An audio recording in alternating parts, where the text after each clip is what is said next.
The Radio Memories Network is brought to you in part by Liberated Syndication. Podcast publishing made easy. Libsyn.com. That's Libsyn.com. Course heading, Captain.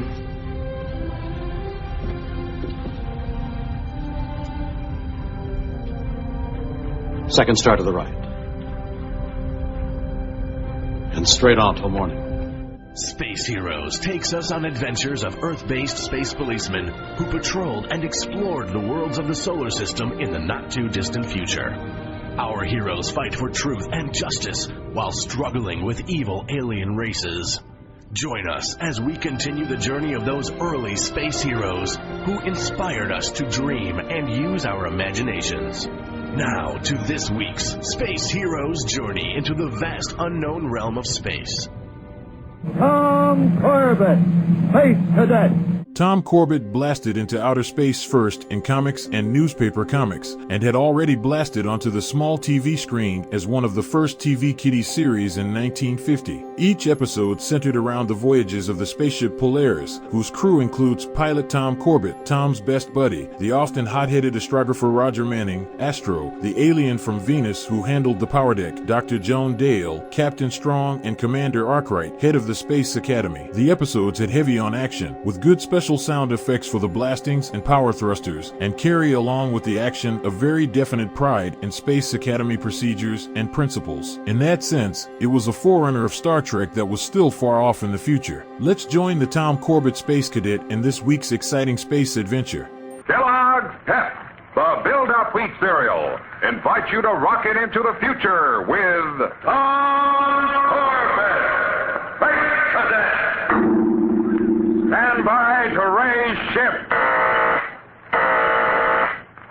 Blast off minus 5, 4, 3, 2, 1, 0.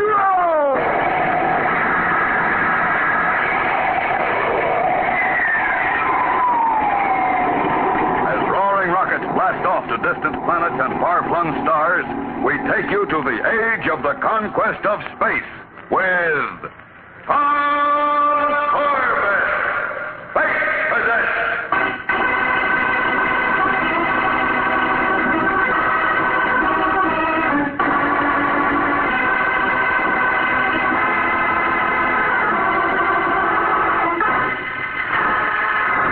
500 million miles out in the cold, black depths of space, a small rocket scout blasts across the invisible path marking the orbit of Jupiter on course to Earth.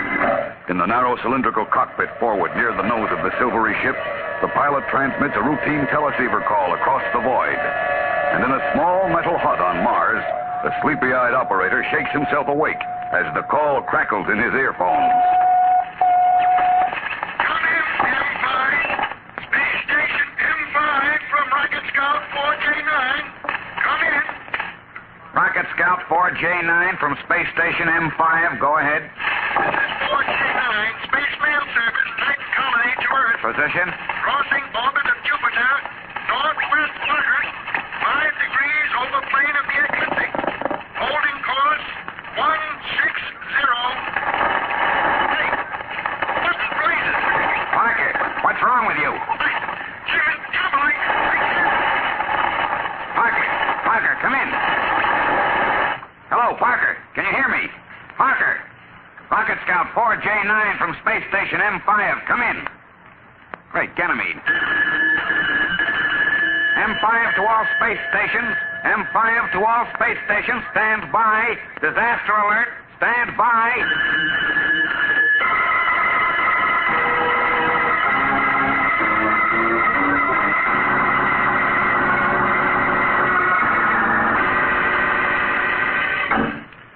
Here's the story, Captain Strong.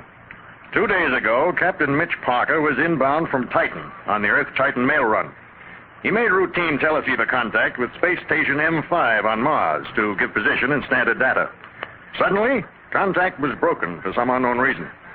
We haven't been able to raise him since. Any search operations underway, Commander Arkwright? Of course.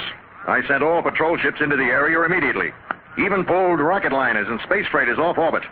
But they haven't found a trace of Parker or his ship. Well, it's only been 2 days, sir. I realize that. But the ships that are looking for Parker now have to be released. I'm organizing a full-scale rescue operation to begin tomorrow. Do you think your cadet crew is experienced enough for an assignment like this? For the Polaris crew, of course, sir. It'll be a long and difficult search, Strong. Even dangerous. Don't worry about them, sir.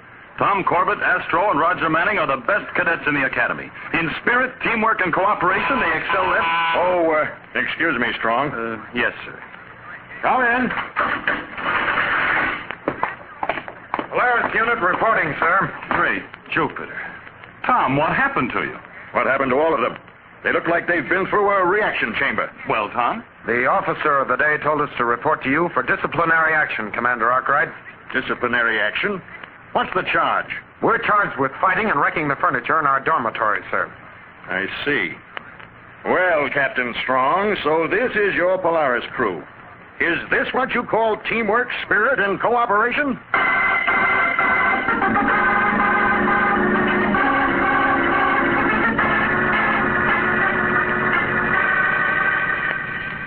Well, boys, I managed to square it with Commander Arkwright for you. He won't take any disciplinary action until this mission is over. Oh, that's great, Captain Strong. Swell. I knew you'd come through for us, But now I want to know what this is all about. Why, Who started it this time?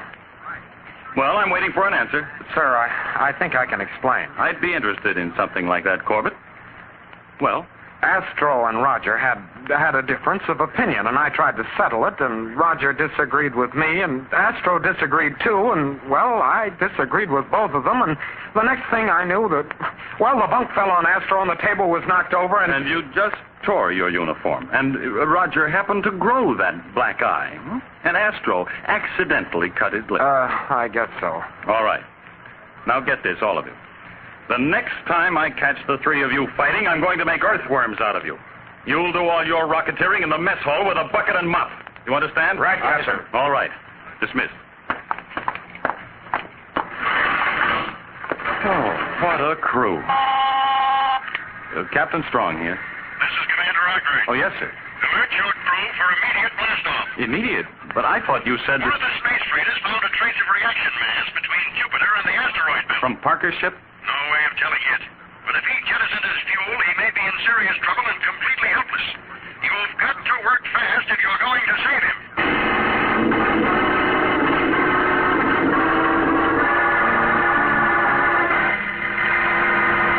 We'll return to the exciting adventures of Tom Corbett, Space Cadet, in just a moment, so stand by.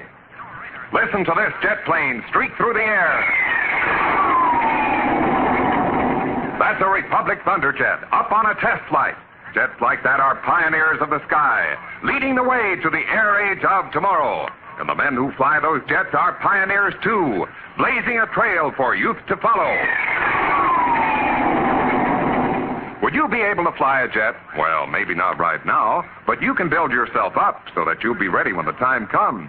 And one important thing to do right now is to have a good, nourishing breakfast every single morning with Kellogg's Pep, the build-up wheat cereal. Then, while you're thinking about flying jets, you can be taking on the builder-upper food values that jet pilots must have to do a good job. So start now. Eat plenty of Kellogg's Pep.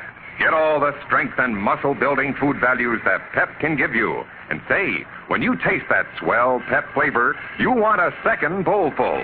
Ask Mom to get the better-than-ever build-up cereal, Kellogg's Pep. P-E-P. Pep. And listen for news about the swell prize you get in every package of Kellogg's Pep in just a few minutes.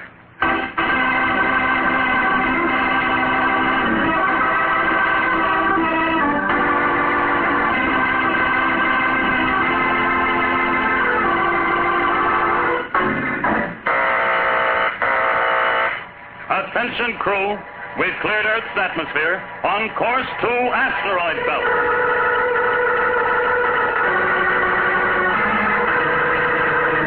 A giant search operation has begun.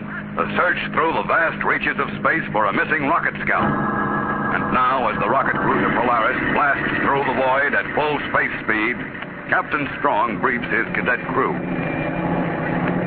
Now, according to the last report from Central Control, traces of reaction mass have been found near the asteroid belt. Mass that might have been jettisoned from Captain Parker's ship. Jettison, Captain? Or would there have been a leak in the hull? Well, that remains to be seen. In any case, the Vega, the Hydra, and the 3 rocket destroyers are already tracking down the mass. We're going to take a shortcut. What do you mean, shortcut, sir? Corbett, if you were on a rocket scout ship and developed trouble, what would you do? Well, if I couldn't repair it in space, I'd call for help. You'd need it. Cut that, Manning. Now, if your communications were destroyed, what would you do? Well, I'd try to set down somewhere and see if I could repair her. Right. Now, wouldn't it be logical to assume that that's what Captain Parker did? But where could he land, sir? The only space junk of any size around here is in the asteroid belt. Right, Astro. And we're going to go through the asteroid belt and look for him. Through it? Oh, brother, this is going to be rough. No, rough isn't the word, Manning, but I think it's our best bet. I guess you're right, Captain. If the ship can take it, we can, sir. All right. You can relax for a while now. Maintain your usual 4-hour deck watches until we reach our search position. I'm going topside to contact Commander Arkwright for further orders. And, by the way, in case you don't remember, Academy regulations hold good on shipboard. No fighting. Yes, sir. Lucky thing for you guys. What do you mean, Roger? That no fighting order. I'd like to wrap you guys up good. Oh, now listen, Roger. Have you still got that chip on your shoulder? Let's forget it. We were all off our orbit. No, Junior, only you. We're all in the same unit, so I have to ride along with you. But that doesn't mean I like... Why, you big sore-head... Hold it, Astro. Look, for the last time, Roger, you're making too much of this. Astro didn't mean what he said, and neither did I. So how about shaking hands and forgetting it? If Tom is willing, so am I. Fellas, I got a hot space flash for you. Go blow your jets.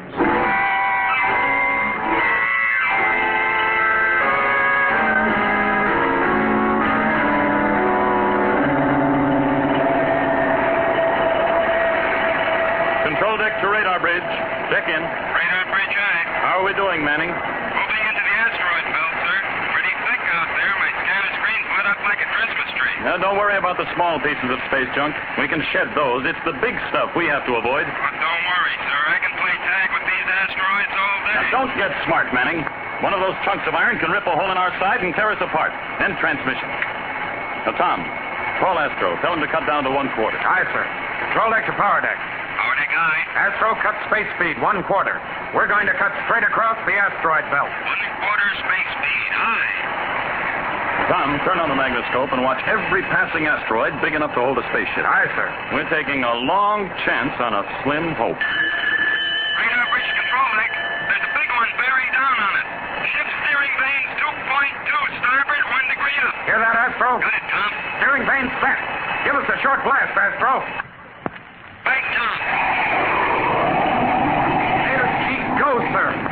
We missed her. Get a good look at it, Tom. Yes, sir. There was no ship on that space hobo. They're coming fast, Captain Strong. 2 of them bearing down on it. You'll have to walk a tightrope between them. Hold steering vanes 1.6 to port. Steering vanes set. Blast away, Astro. Hang on. Oh, that was a little too close. No rocket ship on either one of those babies, sir. Oh, this is a space-happy thing to do, but well, we're too deep in it now to turn back. I'm risking 4 lives and a rocket cruiser on a 1,000,000-to-1 shot. If we find Captain Parker, it'll be worth it, sir. Sure, but will our luck hold out?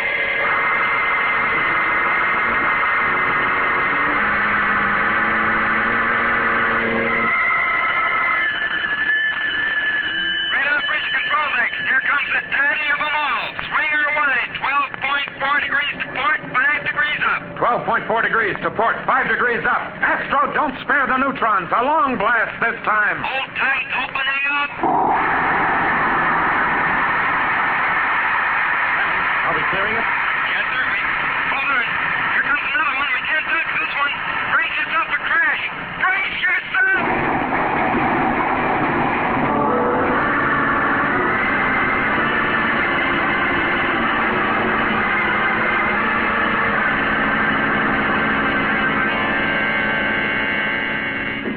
Oh, Tom. Tom, are you all right? I'm seeing stars of the 5th magnitude. Yeah, I'm seeing a few myself. You better call Astro and Roger. Aye, sir. Control deck to power deck. Check in. Check in. I'm ready to check out. Astro's okay, sir. All right, Astro. Go over the power deck for damage. Aye, sir. Control deck to radar bridge. Check in. Any damage up there? Now, any damage. Tell the skipper all our communications are out. Scanners, teleceiver, radar, scopes, everything. You're kidding. Not now, I'm not. So it looks like we're sitting pretty, doesn't it? Flying through the asteroid belt, completely blind.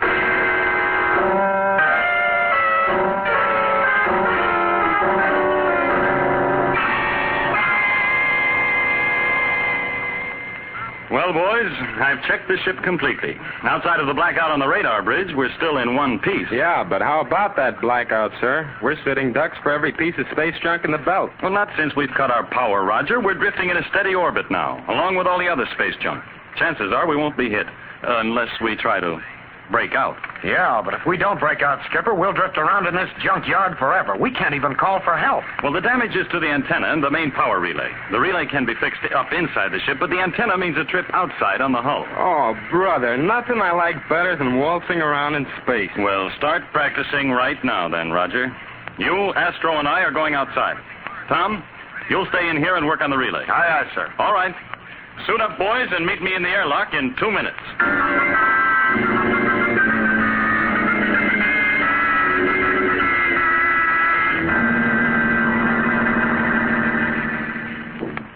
Here, Roger. Let me help you with your helmet. Don't bother, I can do it myself. All right, hot shot. Have it your way. And listen, you be careful you don't fall off the hull. I don't feel like fishing you out of space. All right, boys. Now that you've got your fish poles on, check your oxygen tanks for twice normal pressure. Oxygen check. Okay, sir. Okay here, too, sir. Right. Let's go. Open the portal, Astro. Inner portal closed, sir. Equalize pressure. Pressure equalized, sir. Open the outer portal, Manning. Aye, sir. Let's go. Hook up your static lines as soon as you're on the hull. And remember, keep your magnetic boots flat against the hull.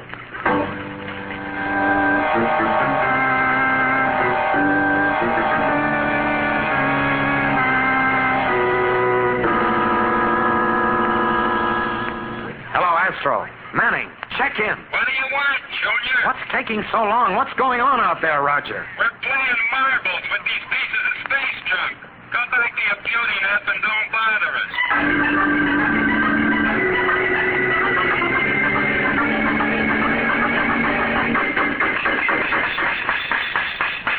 Hand me that wrench, Astro, and those adapters. Right, sir.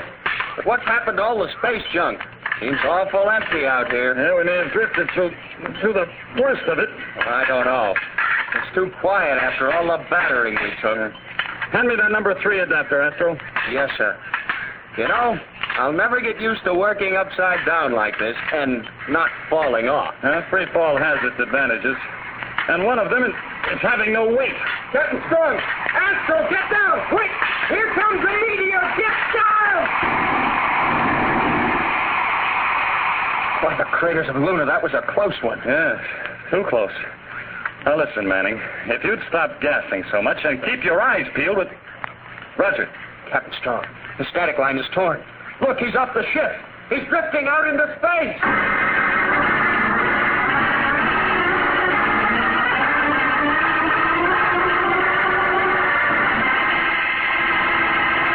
We'll return to the exciting adventures of Tom Corbett, Space Cadet, in just a moment, so stand by.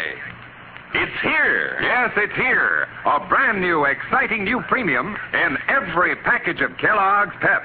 And it's waiting for you right this instant at your grocery store. That's right, boys and girls. In every box of Kellogg's Pep, there's a magic moving picture eye. The magic eye is a gleaming plastic disc. And right in the center, there's an exciting picture. When you tilt the magic eye back and forth, the picture actually starts moving. There are pictures of planes,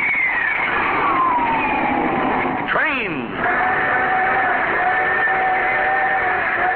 and TV and movie stars like Tom Corbett and Bob Hope of Paramount Pictures and The Bob Hope Show. Yes, sir. Every magic eye has a picture that's packed with famous people in action. You can collect as many as 16 different magic eyes. 16 different pictures altogether. So easy to get, too.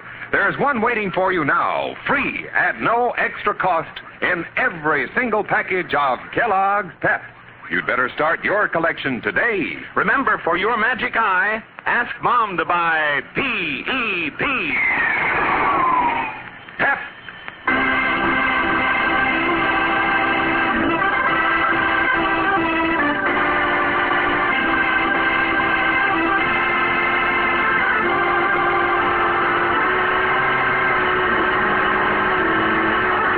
While out on the hull of the rocket cruiser Polaris making emergency repairs in space, Roger Manning is suddenly swept off and sent spinning helplessly into the void. Look, Captain Strong. There he goes, drifting down along the hull. Listen, Astro, call Tom. Quick. Tell him to bring out a body jet. Hurry. I'm going down to the fins. Maybe I can catch him. Right, sir. Hello, Tom. Tom, come in. Right here, Astro. How's it going? Listen, Roger's been knocked off the ship. He's drifting out in space. Great jumping Jupiter. Captain Strong wants you to bring out a body jet. Oh, no. By the time I suit up and get out there with a body jet, Roger will be out of sight. We'll never find him. What else can we do? Wait. I've got an idea. I'm going to maneuver the ship toward him. Oh, what? Hang on out there. I'm firing up our rocket. Oh, brother. Spaceman's luck, pal.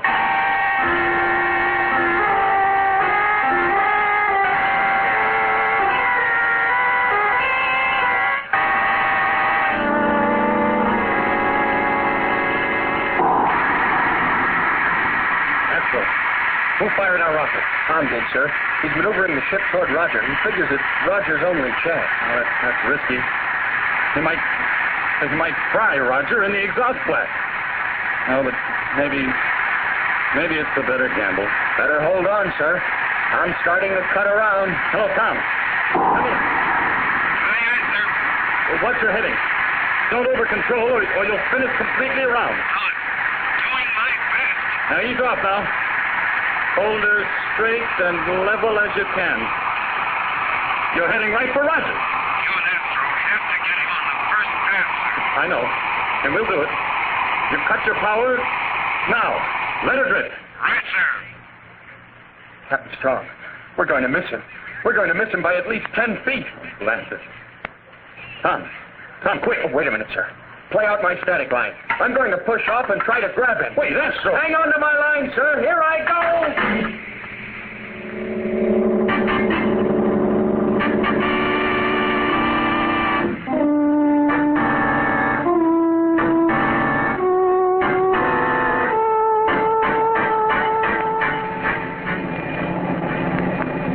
How's Roger now, Captain Strong? Will he be okay? Yes, Tom, he'll be all right. Just suffering from shock. Those blood pills will fix him up fine. Hey, he's coming out of it. What's going on here? What am I doing in this bunk? You were knocked off the ship, Roger. Me? Uh-huh, and we had to fish you out of space. You're full of meteor dust. Well, it's the truth, Manning. If it hadn't been for Tom and Astro, you'd be a part of the asteroid belt now. Just another piece of space junk. Yeah, I suppose I would. And Tom and Astro, That's right, Manning. Now, you just rest there. I'm going topside and start plotting our course out of here. Tom, Astro, you stay with him. I don't need anybody staying with me. I'm okay. You're not getting out of that bunk. We need all personnel in top condition. But don't forget, we still have to find Captain Parker. I'll see you later, boys. You want something, Roger? No, well, tell me something. Yeah? What did we have that fight about? Uh-oh, here we go again. Does it make that much difference, Roger? No, that's what I was driving at. Doesn't make any difference at all. And, well, I'm not very good at saying these things, but what you guys did for me and all, cut it out, will you, Manning? You'll have me crying. Yeah, relax and act natural, will you? Go blow your jet.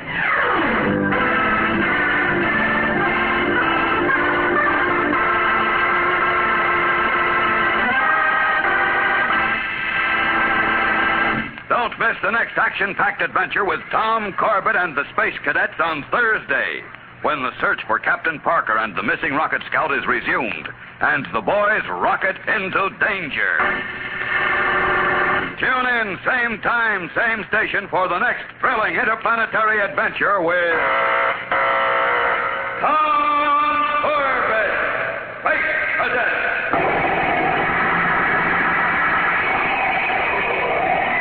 Brought to you by Kellogg's Pep, the build-up wheat cereal.